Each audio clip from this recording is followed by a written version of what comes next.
Ano nga ba ang ating lugar at layunin sa mundong ito? Madalas, ito ang tanong na nananatili sa ating isipan. Paulit-ulit bumabalik, hanggang sa kung minsan, nakakalimutan natin huminto at makita. Makita na ang kahulugan ng buhay ay natatagpuan sa lubos na pakikibahagi sa mundong ating ginagalawan. Sa pakikipamuhay at pag-aalaga sa kapwa, at sa pagbuo ng mga magagandang alaala kasama ang mga taong mahal natin sa panahong meron tayo.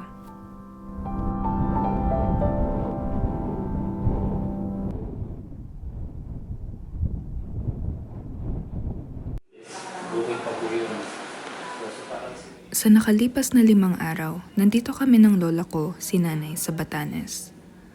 Matagal na pangarap ni Nanay makapunta sa Batanes, kaya ginawa ko siyang sorpresa at dinala ko siya sa Disyembre. Para sa simula ng aming ika-6 na araw dito, naggagahan kami sa Cafe de Tucon, yung kapihan sa tuktok ng bundok. Para mainitan yung tiyan nyo, para... Kaya nga, chocolate talaga. Chocolate, okay. Dito, meron din silang Ivatan Jewelry by the brand Inamuhon and artist David Salazar. Nabasa ko na ang ibig sabihin ng Inamuhon ay inheritance sa Ivatan. May nagustuhan si Nanay. Binili ko ng sekreto. Sorpresahin natin siya mamaya. Nakita rin namin ulit ni Nanay yung mga kaibigan na nakilala namin yung isang araw. Si Tito Noel at si Tita Ethel.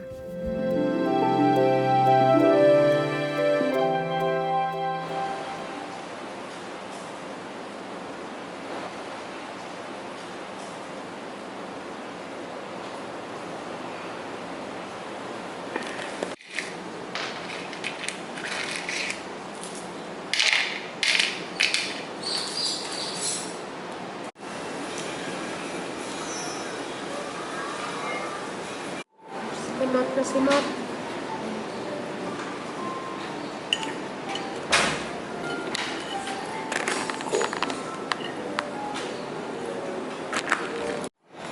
Nanay. Pakasarap. Nanay, upo kayo. Close your eyes. Close your eyes. Close your eyes. Close your eyes. Masaya ako mabigyan si Nanay ng jewelry ngayon.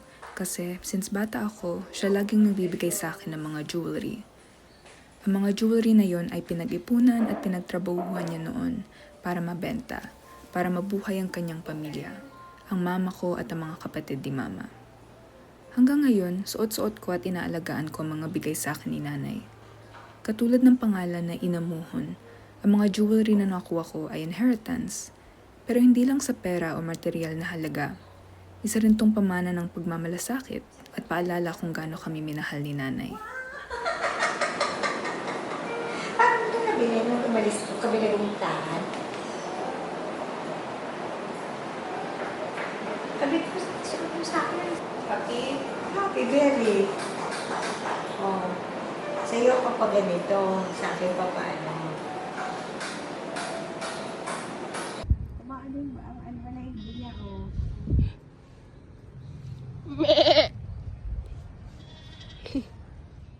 Nanay and I decided na maglakad to get some fresh air. Just a few minutes walk away from Villa Ferrer ay ang San Carlos Borromeo Parish Church, and katabi niya ay si Maywang a Libro du Batan, also known as the Batanes Blank Book Archive. Collection siya ng mga blanko na libro kung saan pwede sumulat ang mga tao.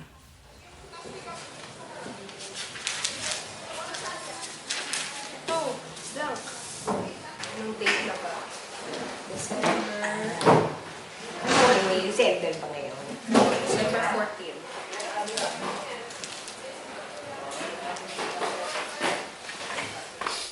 December 14.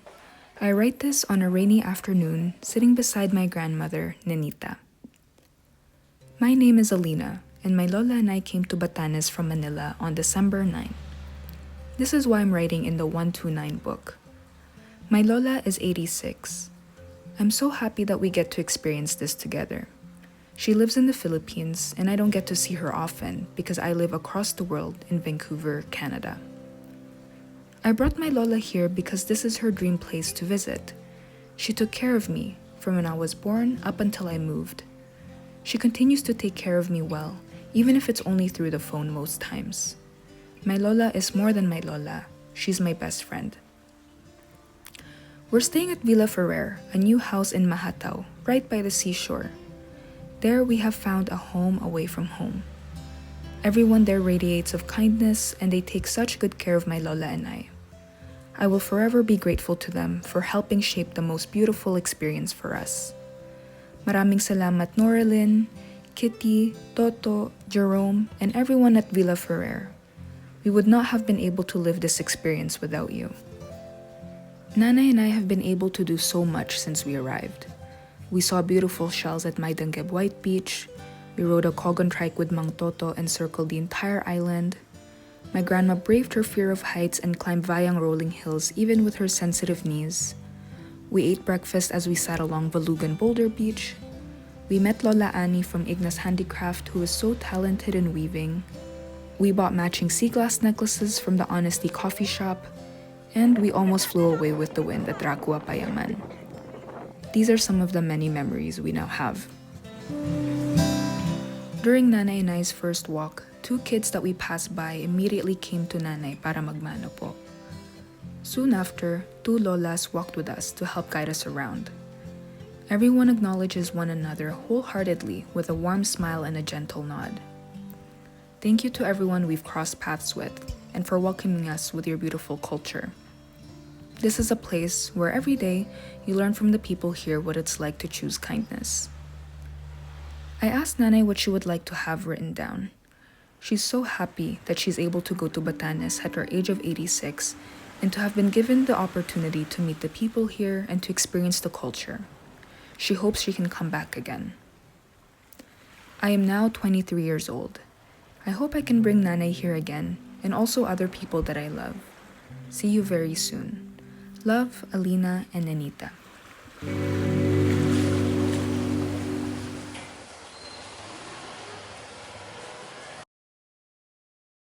Hindi na ako ng ilaw eh. Ito na ang huling buong araw namin dito sa Batanes. Gumising kami ng maaga, 5:00 ng umaga, para umakyat papuntang Tayud Lighthouse sa Mahatao. Papanoorin namin ang pag-akyat ng araw. Hindi madulas.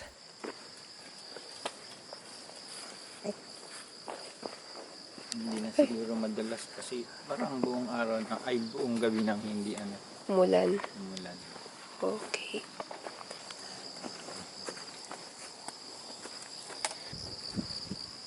Nabatay maapakan tachi dito. Baka. Ano ng baka? Yung tae ng baka. Taing ng kalabaw. Ay, walang kalabaw ba no? Baka lang.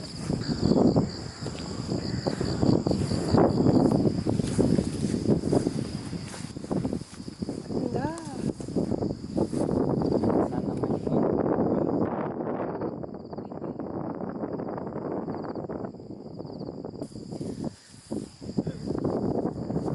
Ano po yung sound ng kalabaw?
Here are the lessons I learned traveling with Nanay. Una, maglaan ka ng oras, hindi mo pagsisisihan. Nasa huling taon ako ng university na magdesisyon akong bumalik sa Pilipinas ng mahigit 1 buwan pagkatapos kong gumraduate. Naalala ko yung kaba ko noon, Iniisip ko kung tama ba ang desisyon na to. Paano ang magiging trabaho ko? Mapapahamak ba ang future ko dahil dito? Pero ang isang bagay na nagpaalis ng lahat ng pagdududa ko ay ang pag-iisip na tumatanda ang mga tao. Nagbabago ang mga bagay at hindi laging sigurado ang oras. Kahit medyo nakakatakot pakinggan, para sa akin, paalala yun ng buhay na huwag maghintay na dumating ang oras, kundi humanap ng oras para gawin ang mga bagay na mahalaga sa iyo.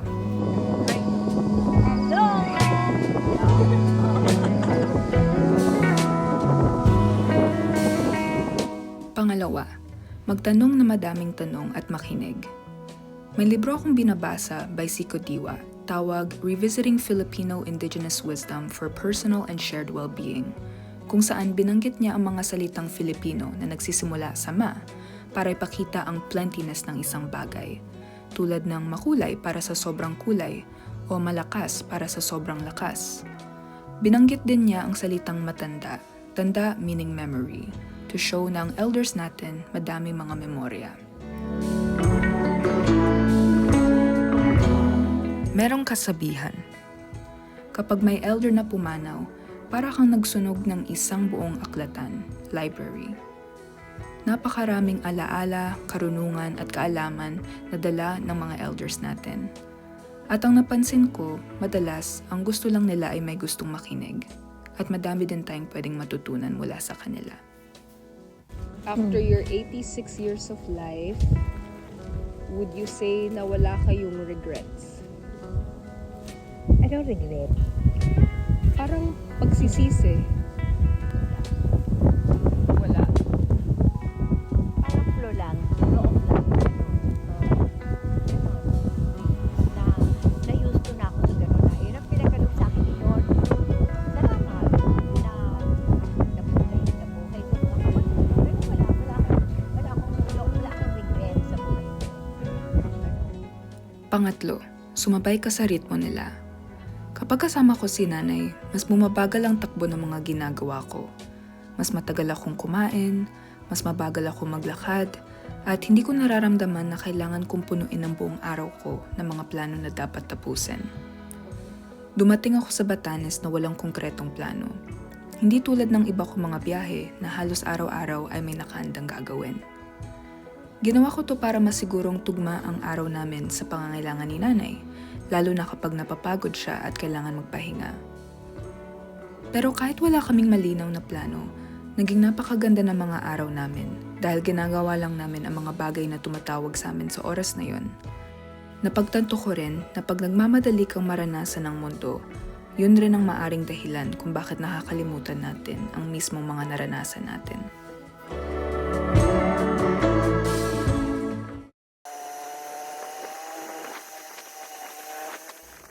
Babalik kami sa south ng Batan dahil huling araw na namin. Gusto naming bumalik sa Raqua, Payaman.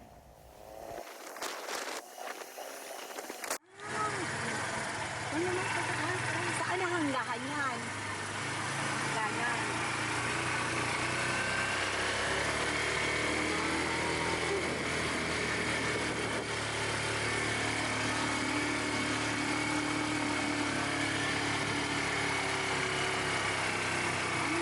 Ang haba. Ang ganda!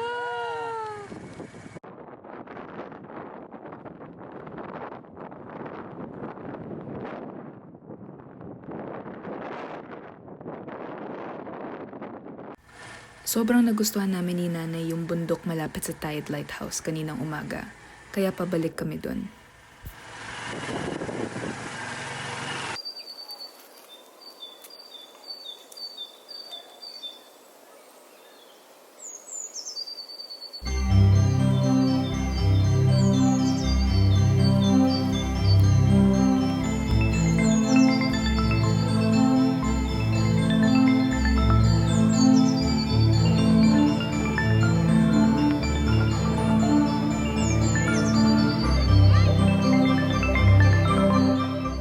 Nagulat kami ni nanay dito kasi bigla na lang nasa likod namin yung dalawang nag-a-accommodate sa amin sa Villa Ferrer.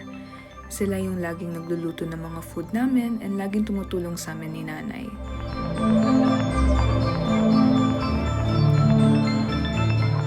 Nagulat na lang kaming apat na nakita yung isa't isa sa tuktok ng bundok. Ito ay isa sa mga moment na hindi ko makakalimutan. Isa sa kanila ay may dala na libro para sa akin.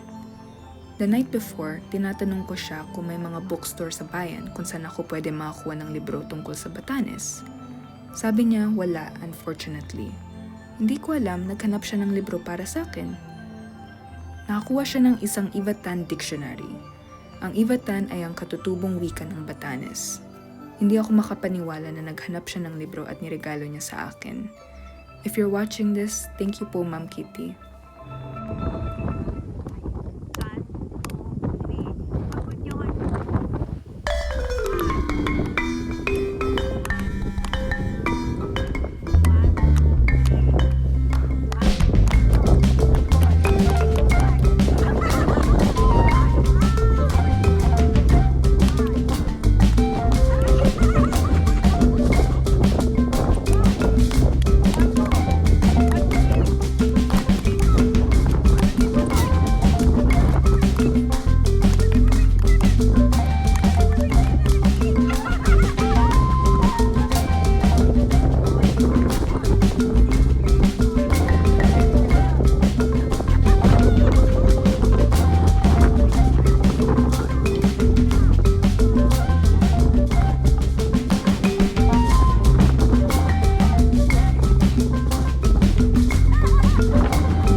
Panahon na ng simbang gabi, kaya pumunta kami sa Tucon Church sa taas ng bundok.